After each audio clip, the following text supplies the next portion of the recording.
Salut l'artiste! Si tu regardes cette vidéo, c'est peut-être parce que tu as envie d'apprendre à dessiner et tu ne sais pas par où commencer, ou bien que tu aimerais progresser en dessin, que tu as déjà commencé à dessiner, mais tu trouves ça difficile, tu as l'impression de stagner ou tu n'arrives pas à progresser efficacement. Peut-être même que du coup, tu t'es dit que pour réussir à dessiner, il fallait avoir un certain talent que tu n'as pas. Et je te rassure, ce n'est pas le cas et c'est tout à fait normal, c'est juste que peut-être tu n'as pas deux informations qui sont capitales à connaître pour apprendre à dessiner, dont on va parler aujourd'hui.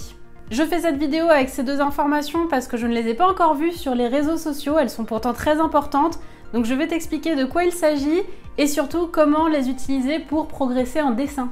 L'information numéro 1 à connaître, c'est l'importance de la mémoire visuelle. Pour bien comprendre cette notion-là, on va le faire avec un exemple concret. Donc là, je vais te demander de dessiner une pomme, donc prends quelques secondes ou quelques minutes si tu as envie et dessine une pomme.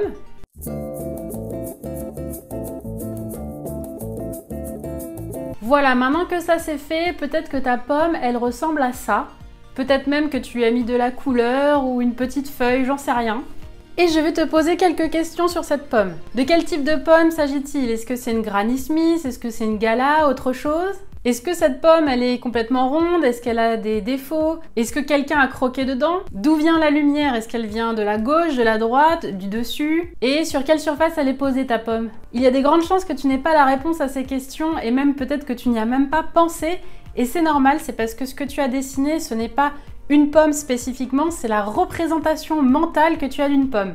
Je t'explique. Alors là, ce que je vais te dire, c'est de la vulgarisation de concepts cognitifs, mais pour faire simple, le cerveau humain, en fait, pour reconnaître les objets, il va créer des représentations mentales simplifiées de ce qu'il connaît dans la vie. Donc là, toi, une pomme, c'est tout simplement cette image que tu as, comme ça te permet de reconnaître n'importe quelle pomme. Et c'est pareil avec tout, c'est pareil avec les animaux, c'est pareil par exemple avec les visages, puisque un smiley, ça va être la représentation mentale simplifiée d'un visage. Et alors tu vas me dire, ok, mais c'est quoi le rapport avec le dessin? Eh bien en fait, quand tu vois des artistes qui dessinent très très bien, que ce soit des pommes ou des personnages ou des portraits, des animaux, des paysages, ce que tu veux, eh bien c'est tout simplement que leur représentation mentale est beaucoup plus étoffée, beaucoup plus précise que la tienne. Alors pourquoi donc? Si on reprend l'exemple des personnes qui dessinent très très bien les portraits d'imagination, c'est pas que ces artistes-là ont un talent naturel qui fait que naturellement ils ont appris à connaître comment dessiner les portraits. C'est parce qu'ils ont dessiné beaucoup de portraits et que du coup, ils se sont créés une banque d'images de portraits dans la tête qui fait qu'aujourd'hui, ils savent précisément à quoi ressemble un visage dans tous ces petits détails et qu'ils sont capables de le redessiner. J'ai pris l'exemple de la pomme, mais du coup c'est aussi pour ça que tu vois beaucoup d'artistes qui apprennent en faisant des natures mortes. Parce que en dessinant des objets dans un certain contexte, donc avec une certaine lumière, sur un certain support, ce qui leur permet ensuite de dessiner d'imagination des lumières qui soient justes et des valeurs du coup qui soient justes. Mais cette notion, il faut comprendre qu'elle ne fonctionne pas toute seule, elle fonctionne avec la deuxième notion à connaître qui est la mémoire musculaire. Alors pourquoi je te dis qu'elle ne fonctionnait pas toute seule? C'est parce que, imaginons tu me dises, Marion, par exemple, j'ai un chat, je sais exactement à quoi ressemble un chat, je l'ai en tête très précisément, mais je ne sais pas dessiner les chats. Eh bien c'est normal aussi parce que la mémoire visuelle ne suffit pas, la mémoire musculaire va être là pour t'aider à dessiner les chats. Comment ça se passe? Là aussi on va prendre un autre exemple qui est beaucoup plus simple. Quand tu étais petit et que tu as appris à faire du vélo, tu sais bien que ça ne suffisait pas de voir d'autres personnes faire du vélo pour savoir toi-même faire du vélo. Là c'est pareil, c'est parfaitement normal, c'est parce que tu as dû à un moment donné te mettre sur un vélo et commencer à pédaler et apprendre petit à petit à ne pas tomber et avoir des mouvements qui soient fluides. Et au fur et à mesure du temps, en fait, maintenant quand tu montes sur un vélo, vu que tu as l'habitude, tu ne réfléchis même plus aux mouvements que tu fais parce que ces mouvements-là, avec la répétition, avec l'expérience, se sont intégrés dans ton cerveau et sont devenus automatiques. Et c'est ça qu'on va appeler vulgairement la mémoire musculaire, c'est tous ces mouvements que tu as intégrés et dont tu n'as plus besoin de réfléchir. Alors là pareil, tu vas peut-être me demander c'est quoi le rapport avec le dessin? Eh bien si on reprend l'exemple de chat par exemple, si tu as les images de chats en tête, eh bien en fait il va falloir apprendre à dessiner précisément des chats pour que tes muscles sachent quels sont les mouvements à faire avec le poignet, avec le bras et que automatiquement, d'imagination, tu sois en mesure de les dessiner, ces chats. Quand je parle de dessiner précisément, je parle de tout d'abord dessiner d'observation en analysant l'anatomie du chat, comment est fait son visage, comment est fait son corps, comment ses mouvements sont faits quand il bouge, etc.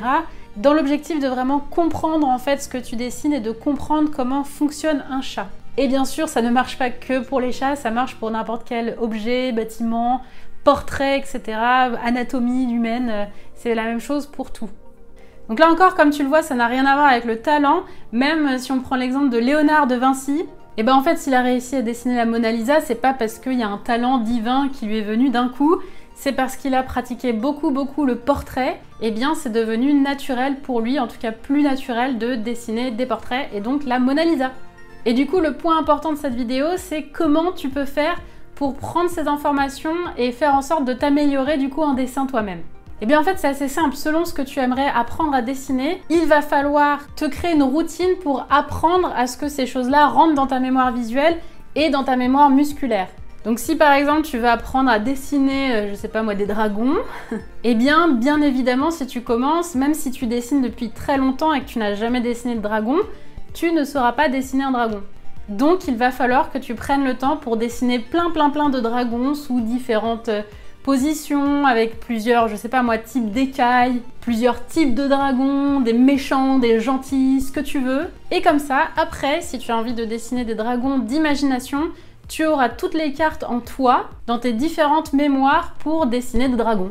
Et ça marche pour tout. Et c'est pour ça que le dessin d'observation est très important. C'est que plus tu vas dessiner des choses du monde réel, donc des objets autour de toi, des bâtiments, des personnes, etc., plus tu auras une banque d'images qui sera correcte et précise, et plus tu auras une mémoire musculaire qui sera affûtée, et donc plus tu vas pouvoir ensuite dessiner de moins en moins avec des références, et en faisant de moins en moins d'erreurs. Donc du coup, si tu as envie de t'améliorer en dessin, c'est très simple. La première chose, c'est de dessiner d'observation. Et soit tu as envie de tout savoir dessiner, donc c'est vraiment de dessiner tout ce qui t'entoure. Soit sur le moment, tu as envie d'apprendre à dessiner quelque chose de précis, par exemple des portraits. Et là, tu vas te dire, ok, je vais dessiner beaucoup de portraits différents.